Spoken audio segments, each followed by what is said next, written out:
À Vienne, au milieu du XIXe siècle, un jeune médecin nommé Ignaz Semmelweis découvre un drame silencieux.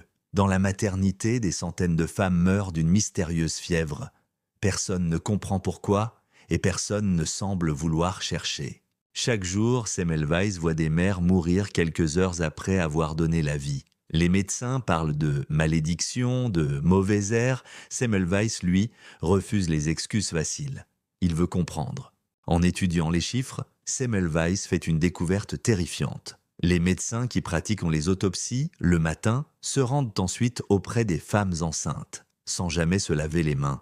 Et c'est dans cette salle, celle des médecins, que les morts se multiplient. Chaque ligne qu'il lit, chaque statistique qu'il compare, confirme l'horreur. La cause de la fièvre n'est pas le hasard ni la malédiction, mais la négligence humaine. Les médecins eux-mêmes transmettent la mort sans le savoir. Alors, Semmelweis propose une idée simple, presque trop simple pour l'époque, que les médecins se lavent les mains.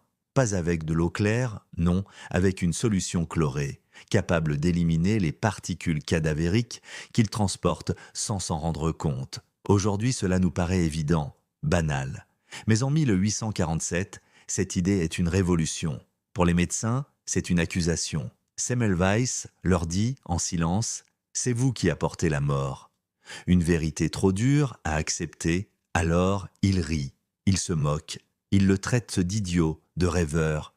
Mais Semmelweis n'abandonne pas. Il sait que derrière cette simple bassine d'eau savonneuse, il y a des vies à sauver. Le résultat est immédiat. Du jour au lendemain, les morts chutent presque à zéro. Les femmes qui, hier encore, tremblaient en entrant dans la maternité, survivent.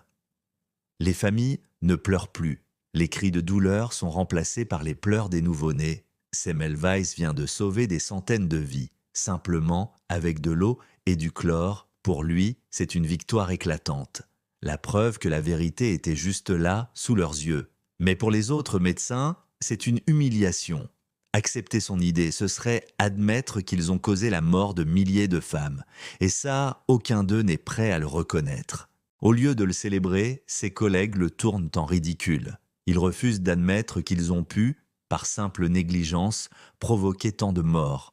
Reconnaître Semmelweis reviendrait à reconnaître leur propre culpabilité. Alors ils préfèrent le détruire. Dans les couloirs de l'hôpital, on le traite de fou, d'hystérique, de menace pour l'ordre établi. Semmelweis devient un paria, un danger pour la réputation de la médecine.